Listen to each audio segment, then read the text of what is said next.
ਇੰਨਾ ਫਲਾਂ ਦਾ ਹਾਲ ਵੇਖੋ ਜ਼ਰਾ ਕੋ। ਇੱਥੇ ਇੱਕ ਸ਼ਾਹਰੁਖ ਖਾਨ ਬੰਦਾ ਹੈ, ਸਾਰਾ ਦੁੱਧ ਉਹ ਚੋ ਜਾਂਦਾ। ਉਹ ਤੈਨੂੰ ਬਾਦਵਾਂ ਹੀ ਲੈ ਜਾਣੀਆਂ ਨੇ ਫਲਾਂ ਦੀਆਂ। ਇਹਨਾਂ ਨੂੰ ਕਿਉਂ ਨਹੀਂ ਤੂੰ ਇੱਧਰ ਜ਼ਰਾ ਚਿਹਰਾ ਮੁਬਾਰਕ ਕਰੇ ਨਾ। ਇਹ ਥੇਰੀਆਂ ਲੈਣਾ ਇੱਧਰ ਮੈਨੂੰ ਆ ਤੇ ਸਹੀ ਹੈ। ਫੁੱਲ ਇੱਧਰ ਕਰ ਜਾਂ ਵਿਆਹ ਅਸਲੋਂ ਗਏ ਨਹੀਂ ਕਿਸੇ ਮੇਲੇ ਮੂਲੇ ਤੇ? ਤੁਸੀਂ ਤੇ ਕਲਾਸ਼ ਮੇਲੇ ਤੇ ਚੱਲੇ ਹਜ? ਮਾਸ਼ਾਅੱਲਾ ਮਾਸ਼ਾਅੱਲਾ। ਦਿਨ ਰਾਤ ਬੰਦਾ ਇਹਨਾਂ ਗਾਵਾਂ ਤੇ ਹੁੰਦਾ ਤੇ ਇਹਨਾਂ ਦਾ ਮਾਸ ਵੇਖੋ ਜ਼ਰਾ ਉਹ। ਕਹਿੰਦੇ ਆਪਣੇ ਤੇ ਕੋਨੀ ਗਾ ਤੇ ਗਾਵਾਂ ਦੇ ਕਿਧਰੋਂ ਆਉਣਾ ਹੈ। ਇਹ ਆ ਵੀ ਵਿਆਹ ਵਿਆਹ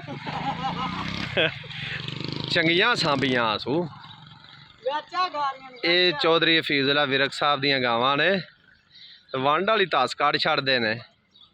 ਬੱਲੇ ਬੱਲੇ ਬੱਲੇ ਬੱਲੇ ਮਾਸ਼ਾਅੱਲਾ। ਇਹਦੀਆਂ ਜ਼ਰਾ ਚੋਣੀਆਂ ਤੇ ਚੈੱਕ ਕਰੋ। ਵਾਹ ਭਾਈ ਵਾਹ।